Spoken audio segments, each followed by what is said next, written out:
Hello everyone, good evening. आप सभी का ब्रिलियंट एकेडमी के ऑनलाइन सेशन में स्वागत है।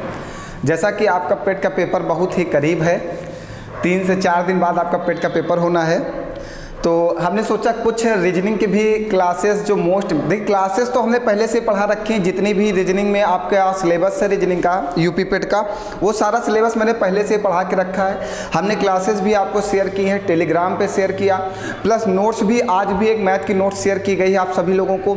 जिन बच्चों को नोट्स नहीं मिल पा रही वो सारे बच्चे टेलीग्राम चैनल से जुड़ जाएँ या फिर हमारे व्हाट्सएप नंबर से ऐड हो जाएँ, आपको व्हाट्सएप पर भी शेयर कर दिया जाएगा। ठीक, तो कुछ बच्चों का ये था कि सर आपने क्लासेस पढ़ाई हैं लेकिन रीजनिंग के नए अपडेट क्वेश्चंस हमें और चाहिए, मतलब मस्त वाले प्रश्न चाहिए जो पेपर में आ सकें।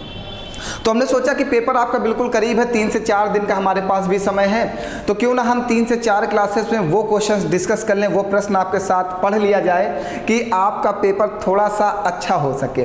क्योंकि रीजनिंग भी 5 नंबर की यानी बहुत ज़्यादा पढ़ने की ज़रूरत नहीं है, बस हमें कुछ इंपॉर्टेंट प्रश्न पढ़ने की ज़रूरत है। जहाँ से प्रश्न आने ही आने हैं वैसे प्रश्न पूछे ही जाएंगे, क्यों हम वैसे चैप्टर्स को इग्नोर करें। बिल्कुल, तो 5 नंबर भी बहुत ही महत्वपूर्ण है, उनको पाना बहुत ही ज़रूरी है। तो कोशिश करते हैं कि जितना पढ़ाया जाए उसी से प्रश्न पूछे जाएं। कुछ हमारे प्रश्न भी पेपर में होने चाहिए, प्रयास अच्छा ही रहेगा। आपके लिए कुछ बेटर करने का पूरा प्रयास कर रहा हूं। सुबह 8 बजे 10 की डोज वाली क्लास स्टार्ट है, बिल्कुल रेगुलर वे में चल रही है। आज हमने 60 क्वेश्चंस की एक नोट्स भी दी है, तो सारे बच्चे उस नोट्स को डाउनलोड कर लेंगे, वो सारे प्रश्न लगा लेंगे और 10 का डोज 4 से 5 क्लासेस और करनी है मॉर्निंग में, वो बिल्कुल दमदार, बिल्कुल उनको जरूर पढ़ के जाइएगा। उम्मीद करिएगा सारे क्वेश्चंस हमारे ही आएंगे। डीआई की नोट्स भी अपलोड कर दी गई है, डीआई की 20 क्लासेस पढ़ा दी गई हैं, वो सारी क्लासेस पढ़ लो, डीआई कंप्लीट हो जाएगी। तो आज जो ये रीजनिंग की है A to Z revision class होगी। हम लोग जो क्लास डिस्कस करने जा रहे हैं यूपी पेट के लिए वो A to Z रिवीजन होगा, मतलब सारे चैप्टर जो आपके पेपर में आने हैं यूपी पेट के, वहाँ से क्वेश्चंस होंगे। क्योंकि पेपर जब करीब हो तो हमें पढ़ने की ज़रूरत नहीं है, हमें रिवीजन करने की ज़रूरत है, जिससे हर एक मेथड, हर एक तरीके का प्रश्न, हर एक ट्रिक हमारे माइंड से एक बार फिर से गुजर जाए। क्योंकि हमें वो चीज़ें आती हैं लेकिन पेपर में जब हम जाते हैं तो हम भूल जाते हैं कि उस क्वेश्चंस को कैसे लगाना है, कैसे सॉल्व करना है। उस मेथड को परमानेंट अपने माइंड में सेट करने का सिर्फ एक ही तरीका है, सिर्फ और सिर्फ रिवीजन। तो रीजनिंग की रिवीजन क्लास आज से प्रारंभ होगी। 4 से 5 क्लासेस में हम 60 से 70 क्वेश्चंस आपको पढ़ा देंगे और मोस्ट इंपॉर्टेंट प्रश्न पढ़ा देंगे जो आपके पेपर में आने की पूरे चांसेस होंगे। तो शुरुआत की जाए रीजनिंग के दमदार क्वेश्चंस के साथ। आइए पहले प्रश्न से शुरुआत करते हैं, एक एक प्रश्न से अच्छे लेवल के प्रश्नों को डिस्कस करते हैं और समझने का प्रयास करते हैं कि कैसे प्रश्न हल किए जाएंगे। आइए, पहला प्रश्न है कि निम्नलिखित संख्याओं का कौन सा जोड़ा अन्य से भिन्न है। आपको एक ऐसा पेयर बताना है जो अन्य किसी भी पेयर में कुछ ना कुछ डिफरेंस जरूर है ना। निम्नलिखित संख्याओं का कौन सा जोड़ा अन्य से भिन्न है। इन चारों में से कोई एक ऐसा जोड़ा है जिसमें मतलब 3 जो है सेम है, 3 जो है सेम है और चौथा वाला क्या है, वो डिफरेंस है। तो पहले आपको सोचना होगा ऐसा क्या नियम लगाया जाए कि 3 सेम हो जाएं और चौथा अलग हो जाए। 4th नंबर, कोई 3rd नंबर या कोई भी एक ऐसा हो जो बिल्कुल अलग हो जाए और 3 सेम हो। तो नियम की अगर बात की जाए तो आपके माइंड में क्या आ रहा है कि इसमें क्या लगा दें। कितने बच्चे बता सकते हैं कि इसमें क्या नियम लगाया जाए जिससे कि ये प्रश्न आसानी से सॉल्व हो जाए, बताइए भैया। चलिए, बहुत सारे बच्चे ये कह रहे हैं कि सर अगर 7 का स्क्वायर करके 1 जोड़ दिया जाए, हम आपकी बात कर रहे हैं पहले, 7 का स्क्वायर करके 1 जोड़ा जाए तो 50 होगा। सर यहाँ पे 1 का स्क्वायर करके 1 जोड़ दोगे तो 2 होगा। तो भैया यहाँ पे 6 का स्क्वायर करके -1 करोगे तब 35 आएगा, और यहाँ पे 5 का स्क्वायर करके -1 करोगे तो 24 आएगा। तो इन दोनों में सेम रूल लग रहे हैं और इन दोनों में सेम रूल लग रहे हैं। तो भिन्न कैसे निकालोगे कि कोई एक ऐसा होगा जो 3 जो है सेम नियम फॉलो करेंगे लेकिन चौथा वाला डिफरेंट होगा जो इस नियम को फॉलो नहीं करेगा। तो ये नियम से आप क्वेश्चन का आंसर नहीं दे सकते हो। और बताइए, और जल्दी से बताओ सभी लोग कमेंट करके, कुछ नियम अपने माइंड से कुछ सोचिए जल्दी से और बताइए कमेंट करके कि क्या होगा इसका आंसर। किसी को कुछ समझ में आ रहा है? मुझे लग रहा है सबको नहीं समझ में आ रहा है कि इसमें क्या करना है। बेटा एक आपके पेपर में डिफरेंस आना है, भिन्न वाला प्रश्न एक आना है, तो काश यही प्रश्न छप जाए, शायद हो सकता है आपका लक बेटर हो, बिल्कुल आ सकता है। देखिए अगर हम इसमें ये नियम लगाएं कि हम इन दोनों संख्याओं को ऐड कर दें, 2 1 3, इन दोनों संख्याओं को जोड़ दें 50 और 7 57, इन दोनों संख्याओं को जोड़ दें तो 41, इन दोनों संख्याओं को जोड़ दें तो 29। क्या किया हमने? जो दो संख्याएं दी थी उन सभी संख्याओं को हमने ऐड कर दिया। ऐड करने पे क्या आया? इसका आ गया है 3, इसका आया 29, इसका आया 57 और इसका आया 41। अब बाबू एक बात समझना कि जो ये 3 है और ये 29 है और ये 41 है, ये तीनों नंबर्स कैसे हैं? प्राइम नंबर है, अभाज्य संख्या है। अभाज्य संख्या वह संख्या होती है, एक से बड़ी वे सभी संख्याएं जो स्वयं और एक के अलावा किसी अन्य संख्या से विभाजित ना हो, उन्हें हम प्राइम नंबर कहते हैं। तो ये तीनों कैसे नंबर्स हैं? प्राइम नंबर हैं। और आपको डिफरेंस में बताना होता, चौथा वाला सेम रूल फॉलो नहीं करता। तो देखिए ये वाला प्राइम नंबर नहीं है, 57 प्राइम नंबर नहीं है, ये 57 जो है ऑड नंबर है, ना कि प्राइम नंबर है। प्राइम नंबर होता है जो एक से बड़ा हो और एक और स्वयं के अलावा किसी अन्य संख्या से विभाजित ना हो, वो संख्याएं क्या होती हैं? प्राइम नंबर होती हैं। तो 57 क्या है? हमारा ऑड नंबर है। ये तीनों कैसे हैं? प्राइम नंबर हैं। मतलब ये तीनों एक ही नियम के हैं, एक ही घर के हैं, एक ही समूह के हैं, एक ही ग्रुप के हैं। ये कह सकते हो एक ही घर के हैं, मतलब प्राइम नंबर का एक घर होता है। ये सभी एक ही घर के हैं। कौन? 3 29 41 ये प्राइम नंबर है और 57 हमारा ऑड नंबर है। तो भिन्न कौन सा होगा? 57 वाला। ठीक है, तो ये हमारा अलग होगा। बेहतरीन प्रश्न है, मोस्ट इंपॉर्टेंट क्वेश्चन है आपके यूपी पेट के लिए ये वाला, बहुत ही ज्यादा, बहुत ही अच्छा और बहुत ही इंपॉर्टेंट है। अगला प्रश्न लेते हैं, चलिए आइए। नेक्स्ट प्रश्न है, उसे चुनिए जो अन्य 3 से भिन्न हो। फिर वही प्रश्न, select the one which is different from the other 3। एक कोई ऐसा होगा जो 3 अन्य से भिन्न होगा। जल्दी से पहले आप अपने माइंड का यूज करिए, थोड़ा सा बड़ा कर दें। अब बताइए, अब दिखाई दे रहा? चलिए जल्दी से बताइए आपका कहाँ पे माइंड जा रहा है, क्या आंसर बनना चाहिए। कमेंट करिए फटाफट आप लोग कि इसका आंसर क्या आना चाहिए, आप क्या सोच रहे हो। जल्दी से फास्ट, आपका माइंड कहाँ तक जा रहा है, आप क्या सोच पा रहे हो? कुछ सोच रहे हो या सिर्फ बैठे ही हो? बताया जाए। देखिए अगर इसमें अगर आप माइंड लगाओ तो आप इन तीनों संख्याओं को जोड़ो, 9 3 12 12 8 20, इन तीनों को जोड़ो 8 8 16 16 5 21, इन तीनों को जोड़ो 6 6 12 12 9 21, इन तीनों को जोड़ो 5 7 5 12 12 9 21। तो देखिएगा ये तीनों जो हैं ऐड करने पे 21 21 21 आ रहे हैं और ये वाला ऐड करने पे क्या आ रहा है? 20 आ रहा है। तो उसे चुनिए जो अन्य तीनों से भिन्न है। Select the one which is different from the other 3। जो तीनों से भिन्न है उसको चुनिए। तो इनको जोड़ने पे 21 आया, इसको जोड़ने पे 21 आया, इसको जोड़ने पे 21 आया। ये तीनों कैसे हो गए? सेम हो गए। और जो डिफरेंट है वो क्या है? 20 है। बताओ कोई डाउट? समझ रहे हो बिल्कुल? चलिए अगला प्रश्न लेते हैं। आइए, कह रहा निम्नलिखित पदों को पढ़ें और निर्धारित करें कि इस समूह में कौन सा असंगत है, कौन सा डिफरेंट है। वही प्रश्न है कि इतने सारे आपको दिए गए हैं, इस समूह में कोई एक डिफरेंट है, उसको चुनना है। क्या कह रहा है? एवरेज है, रेंज है, मीन है, वेरिएंस है, स्टैंडर्ड डिविएशन है, मॉड है, रिफ्रैक्शन है। मतलब औसत है, परिसर है, माध्य है, प्रसरण है, मानक विचलन है, बहुलक है, अपवर्तन है, रिफ्रैक्शन है। ठीक है, अब इतने ग्रुप में से हमें 4 ऑप्शन में दिया है, इसमें से हमें बताना है कौन सा भिन्न है। तो भैया माध्य जो है, मीन, ये हमारे मैथ में आता है। प्रसरण जो है ये हमारे मैथ में आता है। बहुलक हमारे मैथ में आता है। लेकिन जो ये अपवर्तन है ये हमारा कहाँ आता है? फिजिक्स में आता है। फिजिक्स में आता है। तो यही अन्य चारों से क्या हो जाएगा? भिन्न हो जाएगा, क्योंकि ये तीनों जो हैं ये तीनों मैथ के हैं। ये तीनों कहाँ के हैं? मैथ के हैं। ये मैथ में पढ़ाया जाता है। माध्य, बहुलक, माध्यिका, प्रसरण और क्या कहते हैं परिसर, ये औसत, ये सब मैथ में आता है। लेकिन जो अपवर्तन है, रिफ्रैक्शन जो है, ये हमारा फिजिक्स में आता है। यहाँ पे ये मैथ का चैप्टर नहीं, मैथ का कोई भी टॉपिक अपवर्तन में नहीं है। तो और जितने भी ये सब लिखे गए हैं, ये सारे चैप्टर, ये सारे टॉपिक हमारे मैथ के हैं, लेकिन अपवर्तन कहाँ है? फिजिक्स का है। तो देखिए प्रश्न कहीं से भी बन सकता है, ये आपको भी थोड़ा सा माइंड का यूज़ करना होगा। प्रश्न कहीं से भी आपके पेपर में आ जाएगा। अभी आप 5 क्लासेस मेरी देखिएगा, आपको जितने भी नए प्रश्न आने हैं वो मैं सारे के सारे आपको सॉल्व करा दूंगा।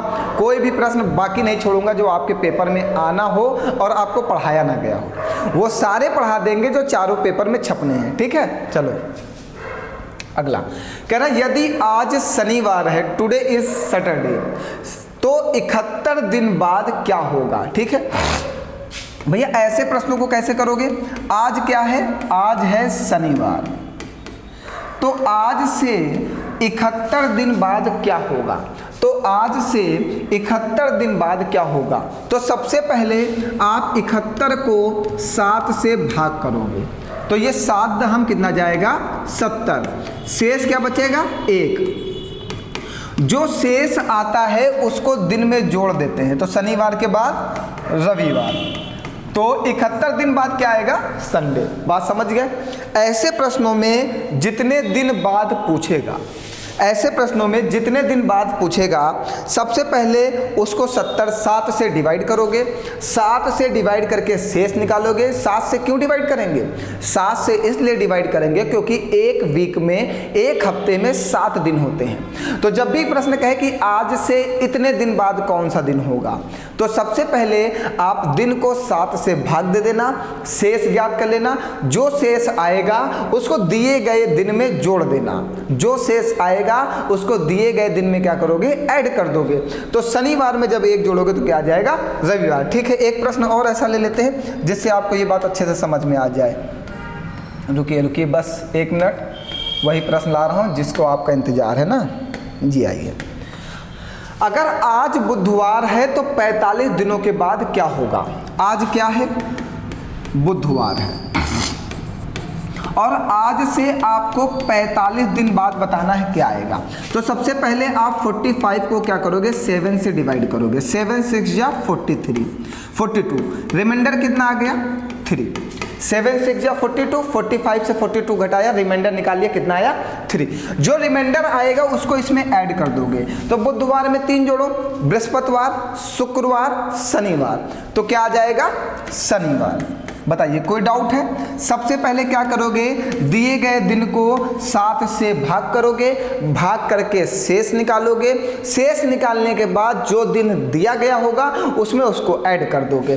तो बुधवार में जब 3 जोड़ दोगे तो कौन सा दिन आ जाएगा? शनिवार। क्लियर हो गया? बिल्कुल। ये प्रश्न आ सकता है किसी भी पेपर में। यहाँ पे डिजिट कुछ और दे सकता है, यहाँ पे डे कुछ और दे सकता है, लेकिन एक ऐसा प्रश्न हूबहू छपने वाला है आपके पेपर में। ठीक है, पूछेगा आज ये दिन है तो आज से 2702 दिनों के बाद कौन सा दिन होगा? क्या पूछेगा? आज मंगलवार है तो आज से 2702 दिनों के बाद कौन सा दिन होगा? चलिए इस प्रश्न को आप लगा लीजिएगा। आज मंगलवार है, आज क्या है? मंगलवार है, और आज से 2702 दिनों के बाद कौन सा दिन आएगा? और आज से 2702 दिनों के बाद कौन सा दिन आएगा? जल्दी से कमेंट करके बताना कि इसका आंसर क्या आएगा। ठीक, एक ऐसा प्रश्न आ सकता है लॉन्ग डिस्टेंस के ऊपर थोड़ा सा कैलकुलेशन बढ़ाने के लिए, वो ऐसे प्रश्न डाल सकता है। लंबे डेज की दूरी दे सकता है आपको। ठीक है, चाहे वो 45 दे तब भी आपको 7 से डिवाइड करना है, वो 5000 दे तब भी आपको 7 से डिवाइड करना है, वो 15000 दे तब भी आपको 7 से डिवाइड करना है। 7 से डिवाइड करके शेष ज्ञात करना है। शेष ज्ञात करने के बाद उसको दिए गए दिन में ऐड कर देना है। बस इतनी बात क्लियर हो गई। चलो 2702 दिनों के बाद बताना आंसर क्या आएगा सभी लोग जल्दी से ना। आइए आगे बढ़ते हैं फिर अगले प्रश्न की ओर। ये ये भी एक अच्छा प्रश्न है। एक क्लॉक से सबके पेपर में आने की संभावना है, 4 पेपर में, 2 पेपर में क्लॉक से प्रश्न होगा, 2 पेपर में कैलेंडर से प्रश्न होगा। को उम्मीद करिए, मतलब मैं जैसा बोल रहा हूँ थोड़ा सा विश्वास रखिए, शायद भगवान मेरी सुन ही ले, तुम्हारी भी सुन ले, मेरी भी सुन ले। तो क्लॉक का ये भी एक बेहतरीन प्रश्न है, ये पेपर में आया हुआ है किसी ना किसी। तो आप समझिएगा आगे क्या कह रहा 1:15 घड़ी की सुइयों के बीच कितने डिग्री का कोण होगा। कितने पर? 1:15 पर घड़ी के सुइयों के बीच कितने डिग्री का कोण होगा, कितने डिग्री का कोण होगा। ठीक, जब भी घड़ी के सुइयों के बीच कोण पूछे ना, तो सबसे पहले आप इतना समझना, 12 घंटे में कितने डिग्री का कोण बनता है? 360 डिग्री का बनता है। तो 1 घंटे में कितने डिग्री का बनेगा? 30 डिग्री का बनेगा ना। और दूसरी बात, 60 मिनट में कितने डिग्री का कोण बनता है? 360 डिग्री का बनता है। तो 1 मिनट में कितने डिग्री का बनेगा? 6 डिग्री का बनेगा। इतनी बात सबको बिल्कुल क्लियर रहनी चाहिए। 12 घंटे में जब घड़ी पूरा चक्कर लगाती है तो एक चक्कर में 360 डिग्री का कोण बनाएगी। जब 12 घंटे बीतेंगे तो 360 डिग्री का कोण बनेगा और 1 घंटे में 60 डिग्री का कोण बनेगा। जब घड़ी 60 मिनट पूरा करती है, जब 60 मिनट वाली घड़ी सुई जो है, जब घड़ी में 60 मिनट पूरा कर लेती है तो 360 डिग्री का कोण बनता है। तो 1 मिनट में कितने डिग्री का कोण बनेगा? 6 डिग्री का कोण बनेगा। आप समझिएगा, यहाँ पे जो दिया जाता है ये आवर दिया जाता है, मतलब घंटा, और ये मिनट दिया जाता है। यहाँ पे देखिए 1 घंटे में कितने डिग्री का कोण? 30 डिग्री का। तो यहाँ पे जितना भी लिखा होगा उसमें 30 से गुणा कर देना। तो 30 एकम 30, फिर इसका आधा, 15 का आधा कितना? 7.5, इसमें जोड़ देना, कितना हो जाएगा? 37.5 हो जाएगा। फिर मिनट वाले में 6 का गुणा कर देना, 15 छक्का 90, और इससे इसका डिफरेंस ले लेना। अच्छा, आंसर नहीं आ रहा है? ओहो, अच्छा, आंसर तो वैसे आना चाहिए इसी से। कोई 90 से 37.5, शायद ऑप्शन गलत टाइप हो गए होंगे। चलो घटाओ इसको, 90 से 37.5 को घटाओ, मैं बताता हूँ। आप 90 से 37.5 को घटाइए तो ये 90 है, 90 से पॉइंट लगा के 0 बढ़ा लो, 37.5 को घटाओ, ये 0, 1 हासिल दोगे 10 से 5 जाएगा, 5 आएगा, यहाँ पे 9 बचेगा, 9 से 7 जाएगा 2, 1 हासिल गया, यहाँ पे बचा 8, 8 से 3 जाएगा, तो 22.5 डिग्री का कोण बनना चाहिए। 22.5 डिग्री का कोण बनना चाहिए। क्या हुआ? अच्छा सॉरी, 8 से 3 जाएगा तो 5 आएगा, 52.5 डिग्री का कोण बनना चाहिए। 52.5 डिग्री का कोण बनना चाहिए। ऑप्शन में नहीं, कोई बात नहीं, आंसर आप मेरा टिक करिए, कोई बिल्कुल निश्चिंत रहिए। ठीक, क्या करना है? 12 घंटे में 360 डिग्री का कोण बनता है, 1 घंटे में 30 डिग्री का कोण बनता है। जो घंटे वाला समय दिया जाएगा उसमें 30 से गुणा कर देना। 30 से गुणा करने के बाद जो मिनट में दिया जाता है उसका आधा करके इसमें ऐड कर देते हैं। तो 30 में 7.5 जब जोड़ोगे तो कितना आ जाएगा? 37.5, और मिनट में 6 का गुणा करते हैं, 15 छक्का 90। फिर इन दोनों का क्या लेते हैं? डिफरेंस। डिफरेंस लेने के बाद जो बनता है वही आंसर आता है। यहाँ पे आंसर में नहीं, आप इसको लिख लेना 52.5 डिग्री कोण। ठीक है, चलिए अगर आपको डाउट है एक प्रश्न और ले लेते हैं ऐसा ही, जिससे आपका डाउट क्लियर हो जाए कि सर ये सही है या गलत है। आइए ये देखिए, 3:40 पर कितने डिग्री का कोण बनेगा? हमने बोला कि 12 घंटे में बनता है 360 डिग्री का, 1 घंटे में बनता है कितने डिग्री का? 30 डिग्री का, और 60 मिनट में बनता है 360 डिग्री का, और 1 मिनट में बनता है 6 डिग्री का ना, ये हमने लिखाया था। चलिए आइए, 3:40 पर आपको कोण निकालना है। सबसे पहले 1 घंटे में 30 डिग्री का कोण, तो घंटे वाले में 30 से गुणा कर देना, 30 या 90, और इसका आधा, 40 का आधा कितना? 20, इसमें जोड़ देना तो कितना हो जाएगा? 110। फिर 6 का गुणा मिनट में कर देना, ये आपका आवर है, ये आपका मिनट है। 1 मिनट में 6 डिग्री का कोण, तो 40 मिनट में 6 से गुणा कर देना, 240, और इन दोनों का क्या ले लेना? डिफरेंस ले लेना। 240 से 110 घटाओगे 130 डिग्री का कोण। समझ गए? देखिए आंसर नहीं गलत हो सकता, जो मैंने लिखा है बिल्कुल क्लियर लिखाया, वो ऑप्शंस ही मिस्टेक में है। ठीक, बताओ कोई डाउट है? अब कोण में कोई डाउट है? 1 घंटे में 30 डिग्री का कोण, घंटा वाला जहां पे देगा उसमें घंटे वाले से मिनट गुणा कर देना और मिनट का आधा जोड़ देना। क्या करना है? जहां पे आवर देगा 1 आवर में 30 डिग्री का कोण बनता है, आवर में 30 का गुणा कर देना और मिनट का आधा उसमें ऐड कर दीजिएगा। ठीक, आधा ऐड कर दीजिए। मिनट में 6 डिग्री का कोण, मिनट में 6 का गुणा करके कोण निकाल लीजिएगा। अब क्लियर हुआ? 130 डिग्री का कोण बनेगा। कोण से एक प्रश्न आ सकता है, बिल्कुल 100% कोण से एक प्रश्न आपके पेपर में आ सकता है और इससे आसान मेथड कोई भी नहीं है आपको कोण निकालने के लिए। ठीक, इससे आसान मेथड नहीं है। आगे बढ़ाएं, चलो अगला प्रश्न लीजिए। ये 30 मिनट में घड़ी की घंटे की सुई द्वारा बनाया गया कोण, मतलब 30 मिनट में घड़ी के घंटे की सुई कितना कोण बनाएगी? अब समझिएगा, 12 घंटे में घड़ी की सुई कितना कोण बनाती है? 360 डिग्री का कोण बनाती है, यही तो बनाती है। ठीक, 1 घंटे में कितना कोण बनाती है? 30 डिग्री का बनाती है। तो आधे घंटे में कितना बनाएगी? 15 डिग्री का बनाएगी। बस ये आ गया।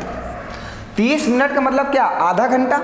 भाई एक घड़ी है, ये एक घड़ी है। घड़ी जब पूरा का पूरा 12 घंटे घूमती है, जब घंटे की सुई, यहाँ पे घंटे की सुई बात किया है, 30 मिनट में घड़ी के घंटे की सुई कितने डिग्री का कोण? जब मिनट की सुई की बात करता तो कुछ और कोण बनेगा, लेकिन जब घंटे की सुई की बात करेगा तो कुछ और कोण बनेगा। ये भी ध्यान रखिएगा। अगर ये कहता कि 30 मिनट में मिनट की सुई कितना कोण बनाएगी, भाई अगर मिनट की सुई यहाँ पे है, ठीक, और यहाँ से 30 मिनट की दूरी तय करके आएगी तो सीधे आ जाएगी। 30 मिनट ये पूरा होता है तो 180 डिग्री का कोण बनाएगी। क्यों? आप देखिए, जैसे मिनट की बात करिए तो 60 मिनट में कितने डिग्री का कोण बनता है? 360 डिग्री का बनता है। अब 30 मिनट में कितना बनेगा? 180 डिग्री का बनेगा, क्योंकि आप इसका आधा कर दोगे 30 मिनट की बात होगा। अगर वो कहता कि मिनट की सुई के द्वारा 30 मिनट में कितने डिग्री का कोण बनेगा, तब 180 डिग्री का कोण बनेगा मिनट के सुई के द्वारा। लेकिन यहाँ पे क्या कहा? घड़ी के घंटे की सुई के द्वारा बताना है। तो जब घड़ी के घंटे की सुई की बात करेगा तो घड़ी के घंटे की सुई 12 घंटे में 360 डिग्री का कोण बनाती है। 12 घंटे में 360 डिग्री का कोण बनाती है। 1 घंटे में 30 डिग्री का कोण बनाएगी। जब 1 घंटे का आधा कर दोगे तो आ जाएगा 30 मिनट, मतलब आधे घंटे में 30 मिनट में बनाएगी 15 डिग्री का कोण। तो ये आंसर आएगा। ये मोस्ट इंपॉर्टेंट क्वेश्चन है और क्वेश्चन की लैंग्वेज में आप ये ध्यान रखिएगा कि वो घंटे की सुई से कोण पूछ रहा है या मिनट की सुई से कोण पूछ रहा है। जिससे पूछेगा दोनों से आंसर अलग अलग आएगा। घंटे से पूछेगा तो आधे घंटे में 15 डिग्री का कोण बनेगा, मिनट से पूछेगा तो 30 मिनट में 180 डिग्री का कोण बनेगा। ठीक, कोई डाउट? इस डाउट को बिल्कुल क्लियर रखना बेटा, क्योंकि पेपर की लैंग्वेज ही कंफ्यूज करेगी आपको और वहाँ पे आप डिस्ट्रैक्ट हो सकते हो और अपने आंसर को गलत कर सकते हो ना पेपर में। इस बात को ध्यान रखिएगा। चलिए आइए अगला प्रश्न लेते हैं। यदि 5 जनवरी 1991 को शनिवार है तो 3 मार्च 1992 को सप्ताह का कौन सा दिन होगा? ठीक है, कोई बात नहीं, बहुत अच्छे से समझिएगा। ये प्रश्न आसान भी है, कठिन भी, दोनों चीज़ें हैं। कह रहा है 5 जनवरी 1991 को क्या है? सैटरडे है। हम कह दें कि 5 जनवरी 1992 को कौन सा दिन आएगा। फिर हमें बताना कहाँ पे है?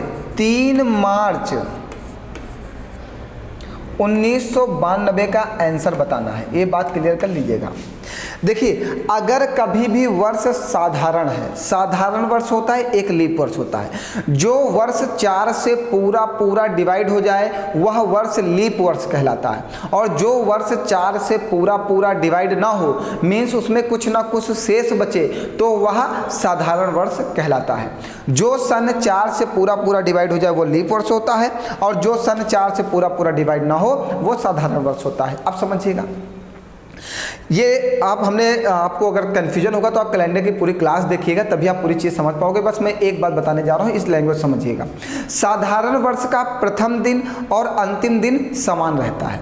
साधारण वर्ष का प्रथम दिन और अंतिम दिन समान रहता है। मीन्स अगर साधारण वर्ष है और वर्ष की शुरुआत जो है सोमवार से हुई है तो वर्ष का अंतिम दिन भी सोमवार होगा, ठीक। और जब लीप वर्ष होता है तो वर्ष का प्रथम दिन और अंतिम दिन असमान रहता है। प्रथम दिन और अंतिम दिन क्या रहता है? असमान रहता है। मीन्स अगर लीप वर्ष है और वर्ष की शुरुआत सोमवार से हुई है तो उसका अंत मंगलवार से होगा। अगर वर्ष लीप वर्ष है, अगर वर्ष की शुरुआत बुधवार से हुई तो उसका अंतिम दिन, वर्ष का अंतिम दिन बृहस्पतिवार होगा, जब लीप वर्ष होगा। और जब साधारण वर्ष होगा तो प्रथम दिन और अंतिम दिन दोनों समान रहते हैं। मीन्स अगर साधारण वर्ष है तो अगर वर्ष की शुरुआत सोमवार से हुई तो अंतिम दिन भी क्या होगा? सोमवार होगा। इसके ऊपर भी एक प्रश्न आया है आपके पेपर में, समझिएगा। ये देखिए, यदि किसी लीप वर्ष का पहला दिन मंगलवार है तो उस वर्ष का अंतिम दिन क्या होगा? तो लीप वर्ष का अगर पहला दिन मंगलवार है तो अंतिम दिन क्या हो जाएगा? बुधवार हो जाएगा। अगर लीप वर्ष है और लीप वर्ष का पहला दिन मंगलवार है तो अंतिम दिन एक दिन बढ़ जाता है, मीन्स बुधवार आता है। अगर यही कहता कि साधारण वर्ष का पहला दिन मंगलवार है तो अंतिम दिन क्या होगा? तो आप कहते हैं मंगलवार होगा।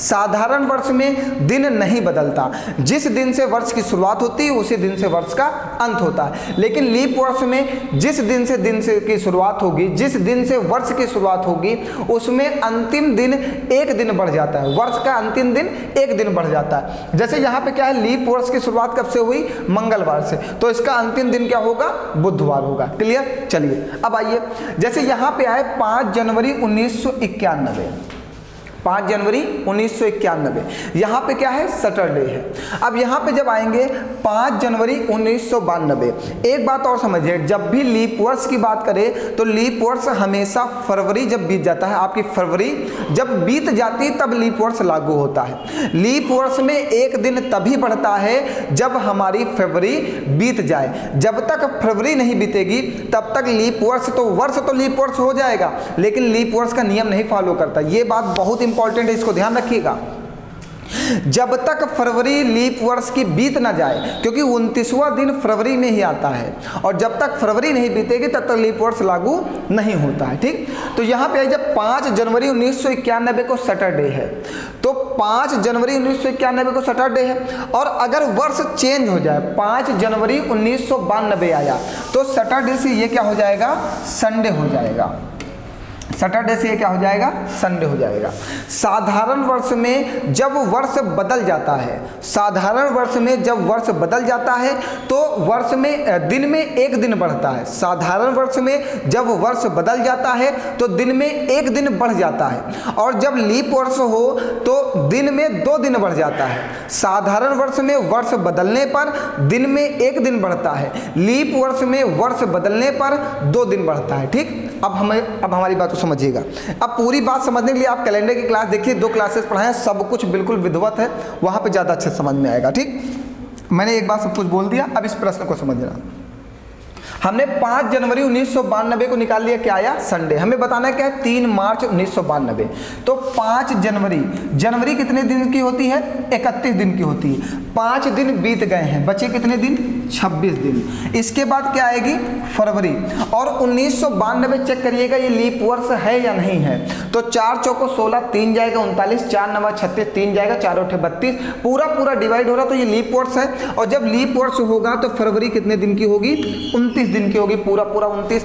कहाँ तक बताना है? मार्च में 3 मार्च तक बताना है। इन सारे दिन को ऐड कर लेना, 9 6 15 3 18 का 88 लगेगा, 2 2 4 1 5, ठीक। इतनी बात समझ में आ गई। अब जो भी दिन जोड़ने पर आएगा तो मतलब आपको बताना है कि 58 दिन बाद कौन सा दिन आएगा।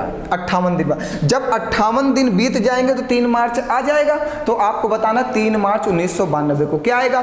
तो इस 58 को क्या कर देना? 7 से भाग कर देना, 7 8 56, शेष कितना आया 2। जो शेष आता है उसको इस दिन में जोड़ देना, संडे के बाद मंडे, मंडे के बाद ट्यूसडे, मतलब 3 मार्च 1992 को क्या आ जाएगा, ट्यूसडे। भैया जिन्होंने कैलेंडर पढ़ रखा उन्हीं को समझ में आ रहा होगा पूरी तरीके से, क्योंकि पूरे कैलेंडर को एक ही क्लास में एक्सप्लेन कर पाना आसान नहीं है।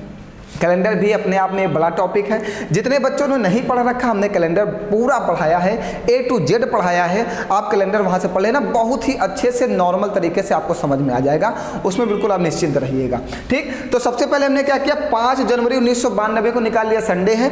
फिर 5 जनवरी में हमने कहा जनवरी होता है 31 दिन का, शेष दिन बचे 26 दिन, फरवरी होगा 29 दिन का, 3 मार्च तक बताना है। सारे दिन को ऐड कर लो, 7 से डिवाइड करके शेष ज्ञात कर लो, जो दिन दिया जाए उसमें जोड़ दो, तो क्या आ जाएगा, ट्यूसडे आ जाएगा। चलिए आगे और क्वेश्चन लिए जाएं, बताइए भैया जल्दी से। हाँ चलिए एक और लेते हैं। 4/8/2007 को शुक्रवार है, 4/8/2007 को क्या है, 17 को फ्राइडे है, फ्राइडे। 61 दिनों के बाद कौन सा दिन होगा, तो सबसे पहले आप 61 को क्या करोगे, 7 से भाग करोगे, 7 56, शेष क्या बचेगा 5। इस दिन में क्या करोगे, 5 जोड़ोगे, तो जोड़ो, Saturday, Sunday, Monday, Tuesday, Wednesday, 5 दिन बाद क्या आ जाएगा, वेडनेसडे आ जाएगा। बताइए कोई डाउट है किसी को। इस तरह का प्रश्न तो अब आपका पेपर में नहीं छूटना चाहिए कि कितने दिन बाद कौन सा दिन होगा। जब कितने दिन बाद पूछेगा तो क्या करोगे, 7 से भाग करके निकाल लोगे शेष, और शेष निकाल के दिन में ऐड कर देना। आगे लिया जाए, ज़्यादा तो नहीं हो रहा है, ज़्यादा होने लगेंगे तो बताना। चलिए कह रहा है उत्तक विज्ञान का संबंध जो है, यहाँ पे आओ, histology is related to tissues. उत्तक विज्ञान का संबंध उत्तकों से है, तो परिस्थिति की विज्ञान का संबंध किससे होगा, मतलब इकोलॉजी का संबंध किससे। अब इकोलॉजी तो पर्यावरण से संबंधित होती है, इन्वायरमेंट से। इको पर्यावरण से संबंधित है। बहुत अच्छा प्रश्न था, कुछ भी कठिन नहीं था इसमें, तो यही तो है ना। हिस्टोलॉजी का संबंध है टिश्यू से, और इकोलॉजी का संबंध होता है पर्यावरण से, मीन्स इन्वायरमेंट से ना। चलो ये तो बहुत आसान था। अगला ये कह रहा, संग्रहालय का जो देख रेख करता है उसको क्यूरेटर बोलते हैं। मतलब संग्रहालय मीन्स म्यूजियम, म्यूजियम को जो देख रेख करता है उसे क्यूरेटर बोलते हैं। तो जेल मीन्स प्रिजन की जो देख रेख करता है उसको जेलर बोलते हैं। जो जेल की देख रेख करता है उसको क्या बोलते हैं, जेलर बोलते हैं। म्यूजियम में जो भी चीज़ें रखी जाती हैं वो सारी चीज़ें की देख रेख क्यूरेटर करता है, उसको द्वारपाल बोलते हैं। कितने लोग आए, कितने लोग गए, क्या किताबें छुए, क्या किया, उन सारी चीज़ों की देख रेख करने की जिम्मेदारी क्यूरेटर की है। तो सेम प्रिजन में, जेल में जो भी चीज़ें होती हैं, क्या लिया गया, क्या खाया गया, क्या पिया गया, वो सारी चीज़ें देख रेख जेलर करता है। ठीक, चलिए एक प्रश्न आपको दे देते हैं ये वाला, और आप इसको कमेंट करके बताइएगा कि इसमें कौन सा ऑड है। इसके आगे हमारी कल मुलाकात होगी।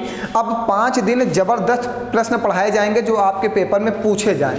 ऐसे प्रश्नों का कलेक्शन दिया जाए जो आपके पेपर में आ ही जाए ना, कोशिश यही रहेगी। ठीक है, तो चलिए कल मिलते हैं, कल नेक्स्ट क्लास में। आज के लिए इतना ही, बहुत बहुत धन्यवाद। सभी लोग इस क्वेश्चन को कमेंट करके जरूर बताइएगा कि इसका आंसर क्या आएगा। लाइक शेयर कमेंट करना बिल्कुल मत भूलिएगा, ये आपकी नैतिक जिम्मेदारी है। ठीक, बताओ कोई डाउट तो नहीं आज की क्लास में, सब कुछ समझ में आया है। चलिए सुबह 8 बजे मैथ की रिवीजन क्लास करिए, शाम को 8 बजे रीजनिंग की रिवीजन क्लास करिए। डीआई जितनी हमने पढ़ाई उतनी पढ़ लीजिएगा, उससे ज़्यादा इधर उधर पढ़ने की ज़रूरत नहीं है। जो भी नोट्स हमने प्रोवाइड किया आप उतनी लगा लीजिए। आप मैथ और रीजनिंग में 30 नंबर 100% लेके आओगे, ये मेरी गारंटी है। आप बस मेरा जितना मैं बोल रहा हूँ उतना आप करते जाओ, आपको नंबर मैं दिला दूंगा। ठीक, चलिए फिर मिलते हैं कल नेक्स्ट क्लास में। आज के लिए इतना ही, बहुत बहुत धन्यवाद आप सभी लोगों का।